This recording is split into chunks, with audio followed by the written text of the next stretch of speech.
Welcome back, folks. Before we head back to court, let's bring in National Trial Attorney Michael Jaafar. Thank you both for joining me tonight on the program. Michael Jaafar, you've been listening to the testimony throughout the day along with us regarding the death of Tammy. Where do you think the state is in terms of convincing this jury that this was, in fact, a death caused by asphyxiation because of suffocation? Michael, here's my answer. I think the state is going to be completely shell-shocked at the shellacking they got yesterday by John Pryor. He eviscerated their expert on another part of the case.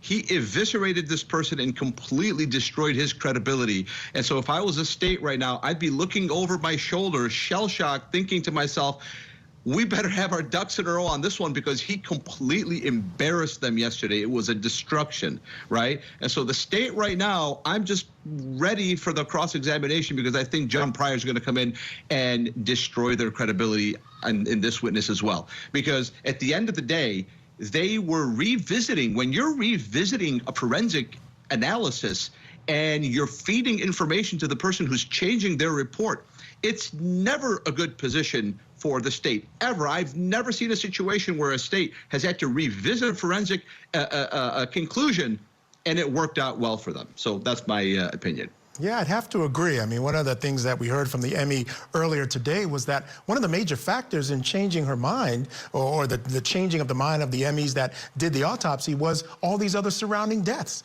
I mean, really? I mean, I think you got the body here to tell you exactly how they died. So that's the way I see it. Our National Trial Attorney, Michael Jaafar. Michael, I'll start with you. What's particularly important about this testimony, and I think it is very important based on the testimony we've heard all day, is that if they can convince this jury that perhaps Tammy, at least initially, was mistaken, that this wasn't a paintball gun, this was perhaps a real gun, then you begin to understand that, you know, she shows up dead a couple of days later. This is all part of a conspiracy between that triumvirate, the Chad, Lori, Alex, you know, this cabal that they're saying was all part of this conspiracy. I think it's somewhat compelling, and people have to understand that, you know, within the LDS construct, a lot of people were very jealous and envious of the central players, and so they were taking stock of all this information. So, yeah, it does kind of lend to the conspiracy. It lends to the fact that this was something orchestrated. She was already unhealthy. They want to tip her over the edge. Both of them lost, you know, their spouses died before their relationship. So it does lend towards it. But, you know, I think John Pryor is going to have something to say about this whole entire paintball thing. It is time now for today's Talkback segment. Defense attorneys for accused killer Bryan Kohberger have received the okay from the judge on the case to continue phone surveys of potential jurors in Latah County. Kohberger's defense team hired a consultant to survey potential jurors living near the university about things that they might have seen, heard, or read about the case. Now, this comes after state prosecutors argued that these surveys could potentially prejudice the jury pool by violating a broad gag order previously issued by the judge.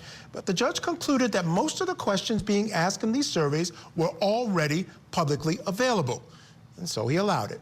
Today we asked you, should the defense be allowed to survey potential jurors? All right, joining us is civil rights and criminal defense attorney Sue Ann Robinson and national trial attorney Michael Jaafar. All right, guys, our first comment comes from Donna. Donna says, ridiculous. I think they are doing this specifically to taint the jury pool. They wanted to change a venue and will use this tactic, saying they couldn't find jurors. Appeal. I don't understand the logic of this judge at all. Michael, I'll start with you. I totally get where she's coming from on this one, because the argument could be made, even though this stuff's in the public record. Some of it's been on television, televised, some of it written about in local press and media. There's still plenty of people who may not know some of the information that's being put out, specifically some of the misinformation that's being put out, because they're using that as well, because that's in the public domain. But yet the judge felt that it was okay to protect the rights of the defendant. Your thoughts? Judge made an excellent decision. I was worried about a month ago. I thought he was trending towards not allowing it. And here's what I've said. Due process is always inconvenient for a lynch mob. The viewer who posted that, I'm not saying she's part of a lynch mob, but she might be part of a lynch mob. Due process is supposed to be inconvenient for a lynch mob. And I 100% agree that they should be allowed to ask these questions. How are you going to taint a jury pool that's already tainted beyond tainting, right? How could you possibly taint a jury pool by asking a question that has been reposted 17,000 times a week on Instagram and TikTok? How? You can't possibly taint a jury pool by asking them a question, because what if the answers come back, yeah, I've seen these questions, Michael, by the way, and they're very, very reasonable questions. What if an answer comes back and says, hey, I have heard about this evidence on this fingerprint, and I think that he did it, and let's just say that's wrong. Wouldn't you want to know? Due process is supposed to be inconvenient. And the other thing she said was because they want to move the venue. I think they should move the venue even before this happens, right?